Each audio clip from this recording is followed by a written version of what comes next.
Close your eyes for a moment and listen, really listen. There's the soft whistle of a distant train, the jingle of a milk float at dawn, and the gentle hum of a kettle coming to boil. It's Britain in the 1950s, a land still dusted with the ashes of war, yet filled with quiet hope and simple joy. Terraced streets buzzed with life, laughter, and coal smoke. Children ran down narrow lanes in scuffed shoes, their cheeks red from the cold, while mothers hung washing on lines that fluttered like white flags of peace. Fathers in flat caps headed to the factory, lunch tins clinking, whistling softly as the day began. Life was smaller, slower, but rich with connection. People knew each other's names, stories, and struggles. The postman, the grocer, the milkman, they weren't strangers. They were part of the fabric of daily life. Today, we live surrounded by endless screens, faster roads, and silent neighbors. Our towns have grown bigger, but our world somehow feels smaller. That warmth, that quiet rhythm of belonging has faded into memory. But today, we're going back to that Britain of foggy mornings and warm firesides, where happiness came wrapped in paper and friendship lived next door. Join us as we count down 10 things every 1950s Brit misses today. 10 memories that refuse to fade, even as the world rushes on. Number 10, the milkman's morning call. Before alarms ruled our mornings, there was the milkman, his whistle floating through misty streets as dawn crept in. The gentle clink of bottles against metal crates became the day's first music, the signal that life was stirring again. People left coins under notes by the door, trusting they'd be replaced by cool glass filled with creamy freshness. For children, that sound meant breakfast was near, maybe porridge, maybe cornflakes with the thick golden cream scooped from the top. The milkman wasn't just a delivery man. He was the pulse of the street, noticing who was away, who was unwell, who had a new baby. He brought more than milk, he brought familiarity. Now our mornings hum with engines and notifications, but something human is missing. Once, the day began with a whistle and a smile, not a screen. Number 9, the corner shop. On every street before supermarkets took over, there was magic in the little corner shop. The bell above the door chimed softly as you stepped into a world of sugar and chatter. Rows of jars gleamed with pear drops, humbugs, and sherbet lemons. The air smelled of freshly sliced bacon and brown paper. Behind the counter stood someone who knew you by name, who'd ask after your mum or tell you your change could wait until next time. Children counted out their pennies carefully for a paper bag of sweets, each one a small treasure. The shopkeeper wasn't just a merchant, they were a friend, a confidant, part of the heartbeat of the street. Today, self-checkouts beep coldly in places where no one knows your story. Back then, the corner shop was more than convenience. It was community wrapped in cellophane and kindness. Number 8, the Saturday picture show. Saturday afternoons meant escape. The picture house, glowing like a beacon at the end of the week. Children lined up outside in wool coats and excitement, clutching sixpence and dreams. Inside, the smell of popcorn mixed with cigarette smoke as the projector hummed to life. Cartoons, cowboy heroes, and daring explorers filled the silver screen. The laughter was shared, the gasps were communal. For a few glorious hours, the world outside didn't matter. Boys imagined themselves as Spitfire pilots. Girls swooned over matinee idols. Everyone left with the same wide-eyed wonder. The picture show wasn't just about entertainment, it was belonging. You entered as strangers but left part of something collective and bright. Now, we stream alone in silence, but back then, the cinema gave us magic, hope, and a reason to dream. For many, those flickering lights never dimmed. Number 7. The red telephone box in the drizzle of a British evening. A red glow shone through the mist. The telephone box, standing proud like a guardian of connection. You'd push open the heavy door, the smell of rain and metal filling the air.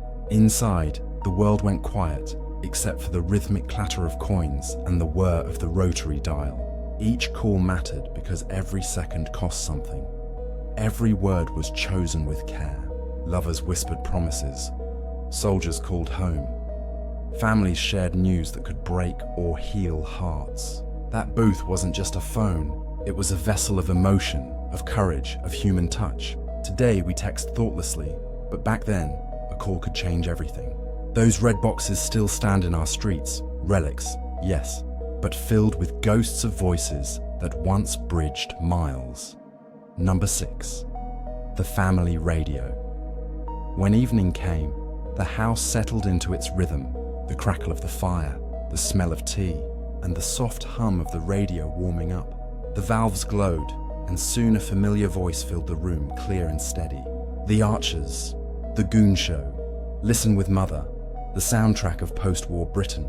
Families sat close, letting imagination paint pictures no screen could show. The radio carried more than programs. It carried presence.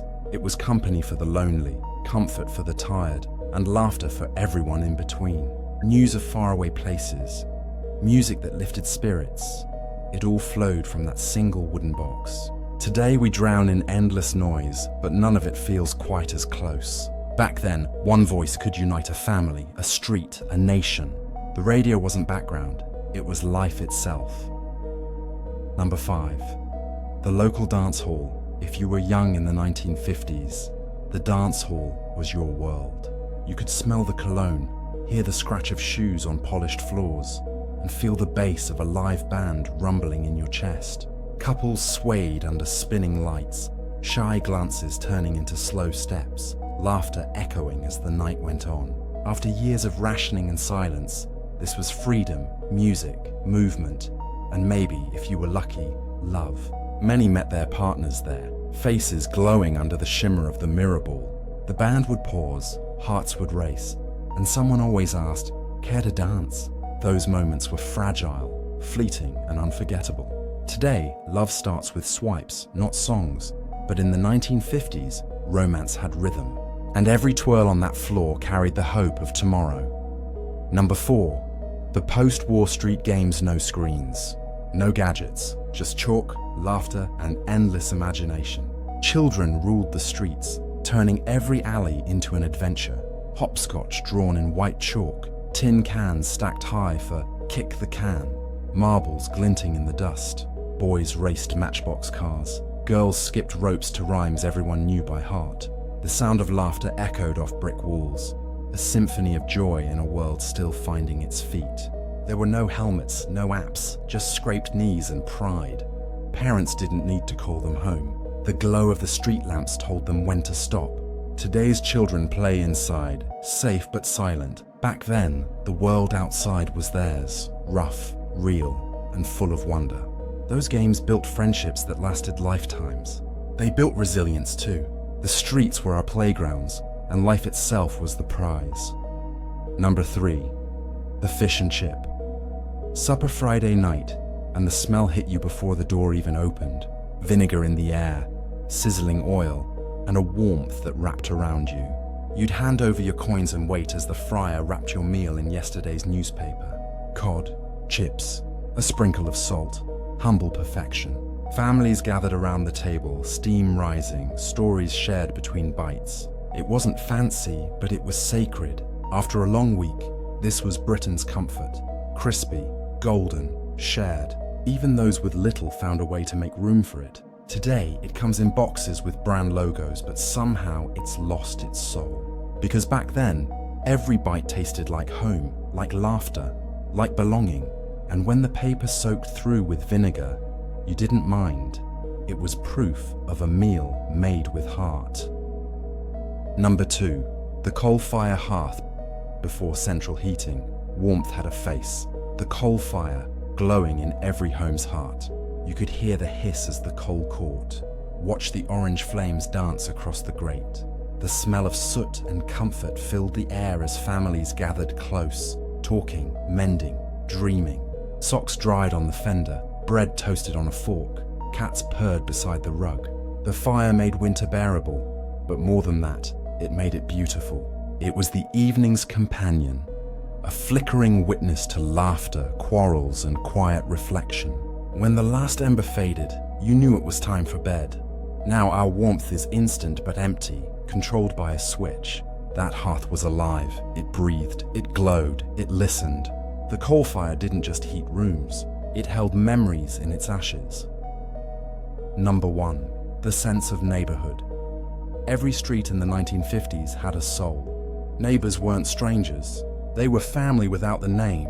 Doors stayed unlocked, sugar was borrowed freely, and everyone knew who needed help without being told.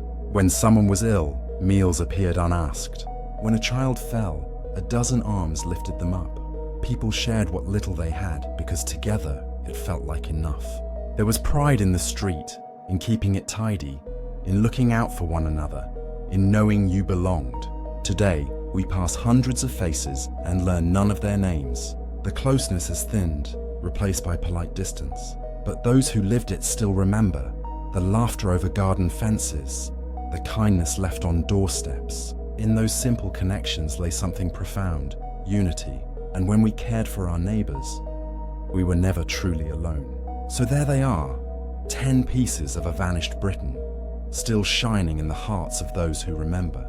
The milkman's whistle at dawn, the corner shop's bell, the laughter spilling from cinema doors, the hum of the family radio, the warmth of a coal fire, the joy of a fish supper shared in laughter. They were small things, ordinary things, but together they shaped the soul of a nation. Each moment carried meaning, each ritual tied people together in a world scarred by war. These were the stitches that mended it.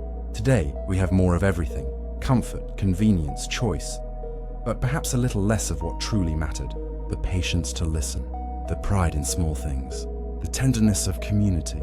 Maybe that's why nostalgia still tugs at us, not because we want the past back, but because it reminds us who we were when life was simple and people were kind. Those days may be gone, but their spirit still lingers in every neighbourly smile, every steaming mug of tea, every quiet act of care.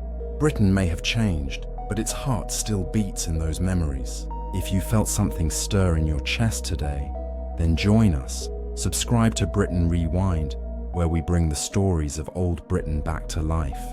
Because the past isn't over, it's part of who we are.